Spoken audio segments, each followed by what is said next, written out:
નમસ્કાર ગુજરાત ખબર યુટ્યુબ ચેનલમાં તમારું સ્વાગત છે। રોજ નવા સમાચાર જાણવા માટે ગુજરાત ખબર યુટ્યુબ ચેનલને સબસ્ક્રાઇબ કરો અને વિડીયોની અંત સુધી નિહાળો। આજના સૌથી પહેલા સમાચારની વાત કરીએ તો અંબાલાલ પટેલની વધુ એક આગાહી। ખેડૂતો માટે મોટી જાહેરાત। હપ્તો નથી આવ્યો તો કરો આ કામ। દેવા માફી અંગે ફેસલો। આધાર કાર્ડ ધારકો માટે ખુશખબર। મધ્યમ વર્ગના લોકોને થશે ફાયદો। રાજ્યના લોકો માટે નવી યોજના। રાજ્યના ખેડૂત માટે સમાચાર। ખેડૂતોની હપ્તા વગર 36,000 રૂપિયા। ગોંડલ માર્કેટ કેસર કેરીનું આગમન થયું। વિદ્યાર્થીઓ માટે કામના સમાચાર। પોલીસ ભરતીને લઈને મોટું અપડેટ। અંબાલાલ પટેલની વધુ એક આગાહી। હવામાન નિષ્ણાત અંબાલાલ પટેલે વધુ એક આગાહી કરી છે। તે મુજબ 21 માર્ચથી ગરમીના પ્રમાણમાં વધારો થશે।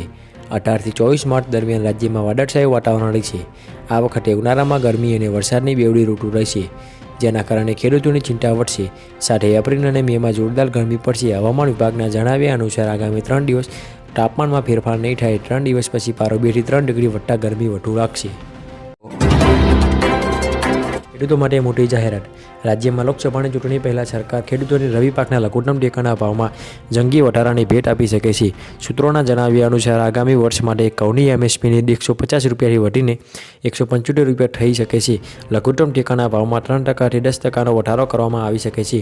ઘઉંની એમએસપી 2300 રૂપિયા સુધી થઈ શકે છે, જ્યારે હાલમાં ઘઉંની એમએસપી 2125 રૂપિયા છે। મસૂરની એમએસપી 10% સુધી વધારી શકાય છે। ત્યારબાદના સમાચાર જાણીએ તો હપ્તો નથી આવ્યો તો કરો આ કામ। 28 ફેબ્રુઆરી 2024ના દેશમાં લગભગ 12 કરોડ ખેડૂતોના બેંક ખાતામાં 2016મો હપ્તો જમા કરવામાં આવ્યો છે। તેમજ જે બેંક ખેડૂતોના 2000નો હપ્તો 15મો હપ્તો નથી મળ્યો તેવા તમામ ખેડૂતોના બેંક ખાતામાં 15મો અને 16મો હપ્તો એકસાથે એટલે કે 4,000 રૂપિયા ટોટલ જમા કરવામાં આવ્યા છે। જ્યારે જે ખેડૂતોના બેંક ખાતામાં આ બંને હપ્તા આવ્યા નથી તેવા તમામ ખેડૂત મિત્રો KYC કરાવીને બંને હપ્તા મેળવી શકે છે।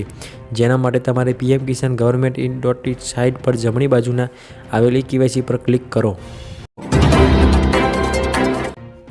દેવા માફી અંગે ફેસલો। ખેડૂત દેવા માફ કરવાને લઈને સરકાર અને ખેડૂત આગેવાનો વચ્ચે ફરી એકવાર મામલો ગરમાયો। આ વર્ષે કમોસમી વરસાદ અને બજારમાં મંદીને કારણે ખેડૂતોને ભારે નુકસાન થયું છે અને ખેડૂતો પાસે જૂના દેવા ભરવા માટે પૈસા નથી। જ્યારે ખેડૂતોને દેવાના ભારમાંથી રાહત આપવા માટે દેવા માફ કરી ખેડૂતોને સહાય આપવામાં આવે છે તેવી માંગ કરવામાં આવી છે।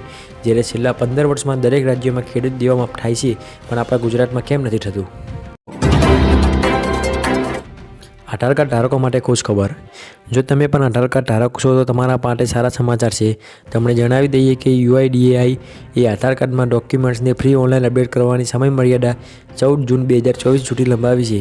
અગાઉ આ સમય મર્યાદા 14 માર્ચ 2024 હતી। આનો અર્થ એ હશે કે હવે તમારી પાસે તમારા આધાર કાર્ડમાં સરનામું, મોબાઈલ નંબર અથવા અન્ય માહિતી અપડેટ કરવા માટે વધારાના 4 મહિનાનો સમય છે। મધ્યમ વર્ગના લોકોને થશે ફાયદો। સામાન્ય જનતા માટે સારા સમાચાર આવ્યા છે। અમૂલ અને સાબર બ્રાન્ડે તેના ઘીના ભાવમાં ઘટાડો કર્યો છે। બંને બ્રાન્ડના ઘીમાં પ્રતિ કિલો ₹25 ઘટાડો કરવામાં આવ્યો છે। આ સિવાય 15 કિલોના ડબ્બાના ભાવમાં 375 રૂપિયાનો ઘટાડો કરવામાં આવ્યો છે। 15 કિલો ઘીનો ડબ્બો જે અગાઉ ₹9,220 રૂપિયામાં મળતો હતો, જે હવે ₹8,845માં મળશે। ઘીના ઘટાડેલા નવા ભાવ 14 માર્ચથી અમલમાં આવશે। રાજ્યના લોકો માટે નવી યોજના। માર્ગ અકસ્માતમાં ઘાયલ થયેલા લોકોને સમયસર સારવાર આપવા માટે કેન્દ્ર સરકારની નવી યોજના લાવશે। માર્ગ અકસ્માતનો ભોગ બનેલાઓને 5 લાખ સુધીની મફત તબીબી સારવાર આપવામાં આવશે। આ અંગે ચંડીગઢમાં એક પાયલોટ પ્રોજેક્ટ રજૂ કરવામાં આવ્યો છે। કેન્દ્રએ કહ્યું છે કે પ્રોજેક્ટના પરિણામોના આધારે આ યોજના સમગ્ર દેશમાં લાગુ કરવામાં આવશે। અકસ્માતમાં દિવસથી 7 દિવસ સુધી મફત સારવાર આપવામાં આવશે। આજના સૌથી મોટા ખેડૂત સમાચાર। અમરેલી જિલ્લામાં મોટાભાગના ખેડૂતો દ્વારા કપાસ, મગફળી, સોયાબીન, ઘઉં, ચણા તેમજ તલ, સફેદ અને કારાનું વાવેતર કરવામાં આવ્યું હતું। સાવરકુંડલા યાર્ડમાં મોટી મગફળીના 1231 રૂપિયા ભાવ મળ્યો હતો। સાવરકુંડલા માર્કેટિંગ યાર્ડમાં કપાસનો ભાવ 1351 રૂપિયાથી લઈને 1641 રૂપિયા સુધીનો નોંધાયો હતો। આજે કપાસની 1275 મણની આવક નોંધાઈ હતી। સાવરકુંડલા યાર્ડમાં ચણાની હરાજી કરવામાં આવી હતી। ચણાનો ભાવ 1060 રૂપિયાથી લઈને 1350 રૂપિયા સુધીનો બોલાયો હતો। ખેડૂતોને હપ્તા વગર 36,000 રૂપિયા। આ યોજના દ્વારા કામદારોને 60 વર્ષની ઉંમર પછી દર મહિને 3000 રૂપિયાની પેન્શનની સુવિધા મળે છે। આ યોજનાનો લાભ લેવા માટે તમારે દર મહિને થોડી રકમનું રોકાણ કરવું પડશે। આ રકમ 55 થી 200 રૂપિયાની વચ્ચે રહેશે।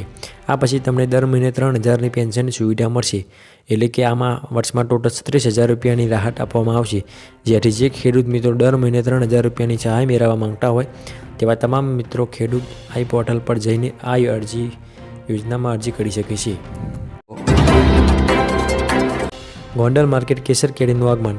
ગોંડલ માર્કેટ યાર્ડમાં આ વર્ષે પ્રથમવાર કેસર કેરીનું આગમન થયું છે અને આ કેસર કેરી ઉના પંથકમાંથી આવી ગઈ છે, જેમાં 10 કિલોના બોક્સનો ભાવ ₹1900 થી 3000 રૂપિયાનો બોલાયો હતો, જ્યારે આ વર્ષે કેસર કેરીની સિઝનનો એક સપ્તાહ મોડો પ્રારંભ થયો છે।